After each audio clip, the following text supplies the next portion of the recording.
gugus oksil. Ya. Terus juga kalau dia bercampur dengan dari sisa protein, maka akan disebut dengan reaktif nitrogen oksigen spesies atau NOS. Ya, contohnya nitrit oksid. Sebenarnya tubuh kita juga punya satpamnya menjaga, itu disebut dengan antioksidan. Ya. Nah, setiap saat sel kita selalu menyeimbangkan radikal bebas naik, antioksidan juga naik. Tapi suatu saat radikal bebasnya tinggi, antioksidannya kalah, maka pada saat itu, pada saat radikal bebas lebih dominan dari antioksidan, maka terjadilah istilah yang disebut dengan stres oksidatif. Jadi stres oksidatif itu suatu kondisi di mana radikal bebas itu lebih dominan dibandingkan antioksidan di dalam sel. Ya.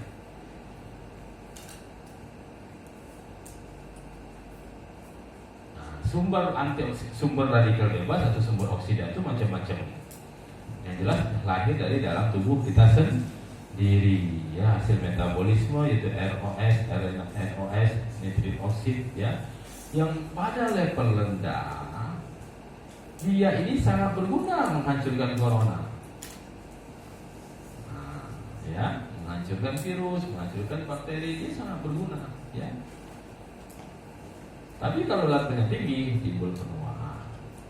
Nah, radikal bebas ini akan meningkat lebih tinggi lagi kalau terjadi apa yang disebut dengan oxidative burst. Artinya peningkatan radikal bebas mendadak secara jadi peningkatan oksidan mendadak dalam jumlah besar dalam waktu singkat, ya. Kapan oxidative burst itu terjadi? Contoh adalah pada saat kita mengalami infeksi, alergi, ya, reaksi alergi, itu terjadi oxidative burst. Jadi kalau orang itu sering alergi, sering demam, rata-rata relatif lebih cepat menua selnya dibandingkan orang yang tingkat inflamasinya jarang. Pada perempuan juga sering terjadi oksigen burst pada saat terjadinya ovulasi atau sel ovum setelah fertilisasi, ya, pada saat mau hamil, ya, itu terjadi oxidative burst juga, ya. Nah, sedangkan radikal bebas akan lebih banyak lagi kalau ditunjang oleh polusi, radiasi kimiawi, rokok, alkohol, dan deep fried foods, ya, makanan yang digoreng secara lama, ya, KFC, ya, terus tahu gorengan, ya, lemak kalau pada itu, ya, enak semua itu, ya, pisang tanduk, ya, enak kalau itu malah, ya, calonnya, ya, dengan kalian itu, ya. Nah, oke. Bagaimana kerusakan ini terjadi? Ya, jadi radikal bebas ini akan merusak pada tingkat molekular, pada tingkat inti sel, ya, terjadi mutasi dia, ya, akan merusak DNA dan mutasi. Radikal bebas juga akan merusak mitokondria, ya, DNA mitokondria juga akan dirusak, ya. Jadi tadi kan berasal dari respiration, cellular respiration, kan?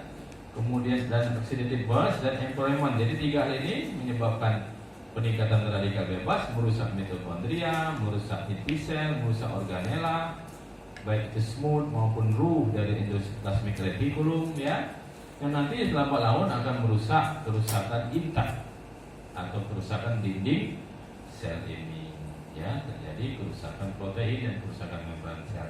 Kalau sudah terjadi kerusakan membran sel, maka hanya akan terjadi kematian sel, ya.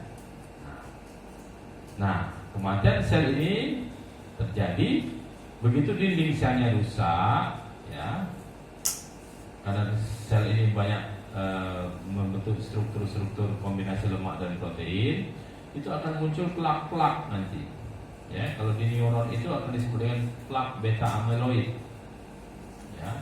Jadi akan muncul plak-plak. Kalau dia bocor, jadi kebocoran ion leakage. Kalau air leakage terjadi, maka tambah cepatlah kerusakannya tersebut, ya. Oke. Nah,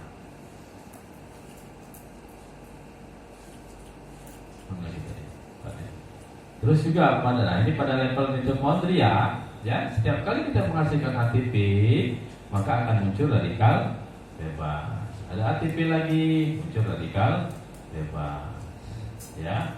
Nah, radikal bebas ini lambat laun, ya, akan menimbulkan mutasi dari DNA di dalam mitokondria, terutama di dinding-dinding kristal mitokondria ini. Ya, lambat laun juga akan menimbulkan kerusakan pada DNA nukleus, ya. Jadi sumbernya tadi dari mitokondria akan berdampak pada seluruh organela daripada sel tersebut. Nah, ini contoh peningkatan kadar gula darah dalam waktu lama, ya. Maka gula darah tersebut, ya, berdasarkan reaksi dari malat, maka akan menimbulkan glikasi, yaitu reaksi spontan glukosa dengan protein yang bebas asam amino. Sehingga nanti gula-gula itu akan cross-link, saling bersilang dia, ya. Bersilang-silang, dan persilangan ini irreversible, tidak bisa kembali lagi. Nah, proses persilangan ini yang disebut dengan advanced glycation end product atau AGEs. Contoh salah satu AGEs adalah HbA1c, ya, yang bisa dilihat, diukur seiring dengan sebelum matinya hemoglobin, ya. Nah, salah satu yang berdampak kalau AGEs itu kan kalau di hemoglobin, AGEs juga akan terjadi di dinding-dinding endotel pembuluh darah, ya, menimbulkan dinding endotel itu menjadi kaku, ya, kemudian kekakuan pada sendi, ya, mengganggu fungsi jaringan, dan kekakuan pada sel-sel yang butuh elastisitas seperti paru, ginjal, hati, dan retina. Nah, makanya diabetes itu menimbulkan katarak, ya, menimbulkan gangguan lensa, ya, itu karena tadi proses AGEs di retina. Diabetes menimbulkan kegagalan ginjal karena tadi jadi proses AGEs di ginjal. Terjadi fibrotik paru juga, ya. Maka orang-orang ini kalau terkena corona sudah tambah dia selesai, ya. Sehingga dalam beberapa hari meninggal, ya. Pulang dari Batam meninggal, pulang dari Amerika, Cina meninggal, ya. Karena sedikit saja. Jadi sebenarnya corona itu tidak perlu dikhawatirkan kalau kita dalam kondisi fit, sehat.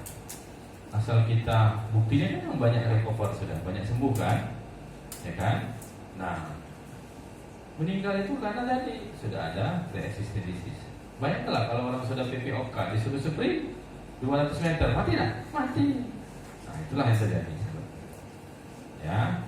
Jadi kalau pre-existing disease, makanya kalian sekarang ini lakukan tindakan pencegahan. Pencegahannya apa? Social distance itu pertama. Kedua, jangan kemana-mana. Jangan kesempatan libur nak balik. Apalagi yang balik Jakarta, ya. Itu epicentrum Indonesia sekarang Jakarta.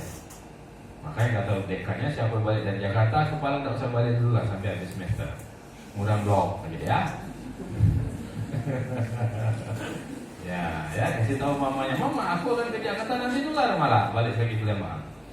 Ya, istirahat aja dulu di sini, WA-WA gitu, ya. Tuh. Oke.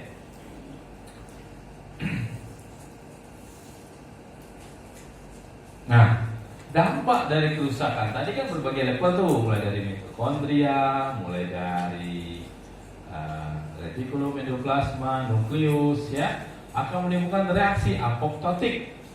Proses apoptosis ini mulai dari apa? Adanya kerusakan DNA, membangkitkan sintesis protein 53 dan protein retinoblastome, ya, jadi B protein. Nanti mitokondria ini juga menimbulkan reaksi inflamasi melalui jalur sitokrom BAX, ya, prokaspase, ya. Nah, nanti baru terjadi apoptosis, ya. Nah, tentunya kata dari luar juga fase 8. Nah, Bagaimana bentuk apoptosis? Selnya yang utuh akan kecut nanti. Dia kecut, shrinkage dia, kecut lama-lama. Begitu terjadi ion leakage, maka pecahlah dinding selnya, akhirnya terbentuklah potongan-potongan kecil. Inilah proses dengan kerusakan tadi, ya. Jadi potongan kecil itu yang disebut dengan apoptotik, ya. Jadi selnya terjadi desintegrasi, pecah. Nah, sisa-sisanya disebut dengan apoptotic body, badan apoptotik, ya. Nah, apoptotic body inilah nanti akan ditelan oleh sel fagosi, ya. Itu reaksi imun ya, yang normal.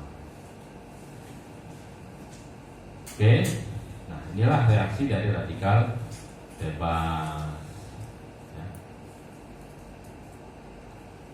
Sisanya tadi dua bentuk ya, sisa metabolisme cross-linked protein, lemak, peroxidasi Davis-Eggs, sisa reaksi dari Ross ya, dari bentuk aminasi, deaminasi, reaksi alkilasi dan sebagainya. Di mana sampah-sampah inilah yang menjadi penyebab utama penuaan pada sel-sel yang GO tadi, ya, pada sel-sel neuron segala macam. Karena sel tersebut tidak mampu melakukan sampah, tidak seperti pada sel-sel yang terus bermitosis. Kalau sel kulit dia mati akan tumbuh lagi, gitu. Ya, dia mati tumbuh lagi. Kuku juga begitu, mati tumbuh lagi. Makanya untuk penuaan pada sel-sel tersebut, maka para ahli pun menerapkan teori tentang genetic aging, program genetik. Apa itu program genetik? Bahwa sesungguhnya setiap kali sel itu membelah, setiap kali sel itu berganti, kan butuh sintesis kan? Untuk sintesis kan sudah belajar kan kemarin di blok awal, yaitu sentral dogma, di mana proses sintesis tersebut diawali dengan proses transkripsi. Habis transkripsi akan dilanjutkan dengan translasi, dicetak banyak-banyak. Nah, lihat cetakan itu untuk apa? Untuk sintesis, maka dia akan masuk ke nukleus kembali ya. Tapi kalau untuk sintesis, untuk sitokinesis ya, untuk pembelahan sel. Tapi kalau untuk sintesis enzim, dia masuk ke retikulum endoplasma. Kalau dia masuk ke untuk sintesis hormon, dia masuk ke ribosom. Cetakannya tadi, paham nggak maksud kalian? Saya kan pengen membuat buku saya mau cetak banyak-banyak, mau saya distribusikan ke semua mahasiswa. Maka buku tersebut harus dibuat cetakannya dulu, kopinya, masternya kan. Nah, master tadi diperbanyak supaya bisa dicetak kemana-mana, baru dikirim ke tujuannya kemana.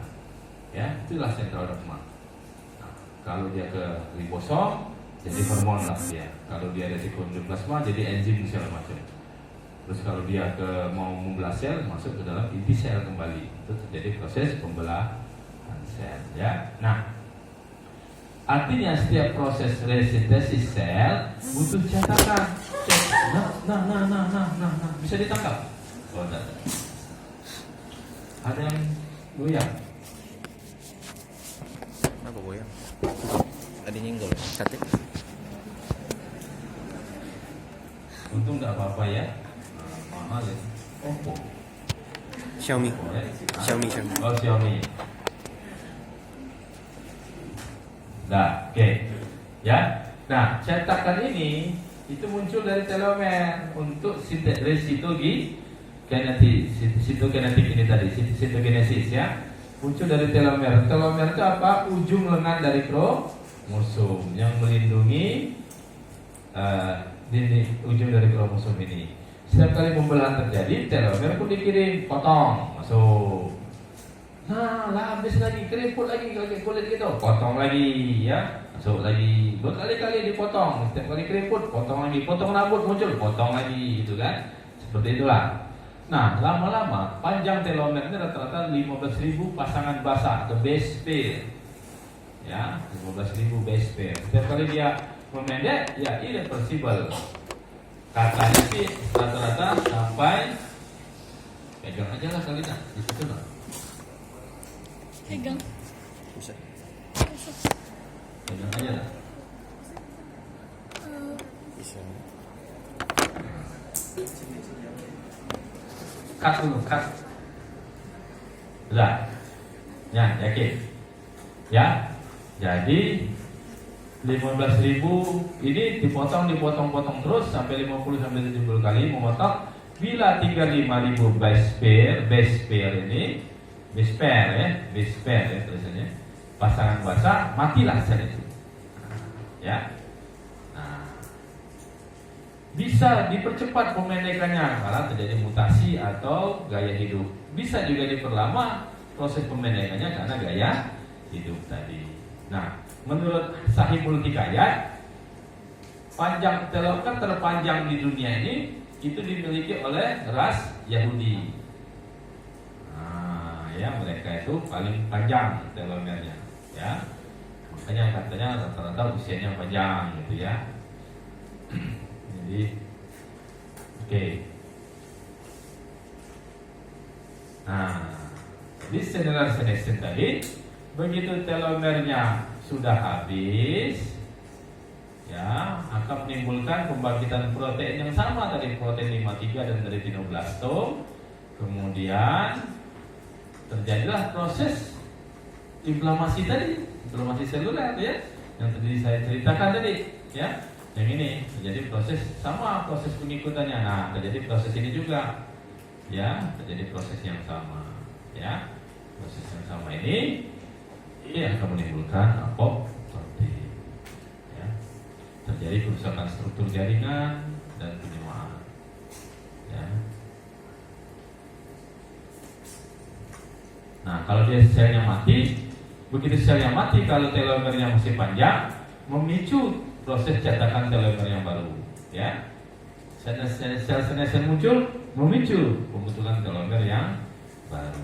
Nah, proses inilah hanya banyak terjadi, ya. Dan kondisi ini tidak terjadi pada post mitotic cell, ya. Oke. Nah, sekarang timbul pertanyaan, apa upaya intrasel sendiri untuk mengatasi akselerasi aging ini atau akselerasi kematiannya? Maka sel kita punya mekanisme bertahan, ya, pertahanannya dalam bentuk antioksidan. Tapi bagaimana peranannya, ya? Jadi antioksidan itu ada beberapa level. Ada level yang dihasilkan oleh intrasel sendiri, yaitu level yang utama, yaitu superoksid dismutase SOD contohnya, kemudian glutation peroksidase, kemudian juga glutation peroxidase, ya, glutation reductase, katalase. Ini adalah antioksidan yang dihasilkan dari dalam sel sendiri.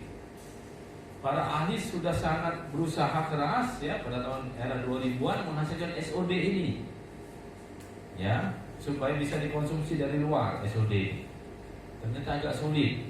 Kenapa? Karena begitu dia masuk ke dalam dimakan, dihancurkan oleh asam lambung. Begitu dia masuk dalam darah, dia akan diambil oleh hemoglobin, ya, oleh sel darah merah. Maka sulit sekali. Makanya ahli pun sepakat tidak efektif kalau kita suntik SOD dari luar, ya. SOD hanya banyak dari dalam. Nah, apa peranan antioksidan kalau kita lihat di sini? Begitu terjadi oxidative stress atau stres oksidatif yang dapat menimbulkan kerusakan sel, ini ROS cross meningkat, maka garda terdepan yang paling bagus untuk menghancurkan ROS itu adalah superoksid dismutase, supaya ROS yang sangat genit ini, genit ya, sangat ekspansif, sangat merusak, itu tidak lagi begitu genit. Nah, jadi H2O2. Apa namanya H2O2 itu? Hidrogen peroksida yang tidak begitu berbahaya sebahaya ROS, tapi masih berbahaya juga. Kemudian hidrogen peroksida yang masih berbahaya ini harus tetap dinetralisir. Siapa menetralisirnya? Yaitu enzim-enzim glutation reductase, peroksidase, reduktase, dan katalase menjadi air yang sangat tidak berbahaya, yang netral, ya, dan atau air dan oksigen yang non netral. atau ada juga yang diubah oleh zat besi menjadi gugus oksil, ya, OH min, yang juga masih berbahaya, ya, walaupun tidak seberbahaya hidrogen peroksida. Nah, gugus oksil inilah yang nanti dihabisi oleh radikal scavenger, pemakan sisa, yang harganya 1 juta kalau sekali makan itu. Ada kan jualannya kan? Yang dijual-jual oleh multi level marketing. Sekali makan 50.000 ya. Jualan kan dari kulit manggis, dari macam-macam kan? Ya dah. Benar tak? Kan sudah ada kan di pasaran kan? Apa aja yang di pasaran itu? Itu carotenoid, asam ascorbat, ya, vitamin E dan segala macam. Ya. Nah, dari tabel ini apa artinya? Bermanfaat gak yang dikonsumsi kulit manggis segala macam itu, yang harganya 100.000 sekali nelen itu? Hah?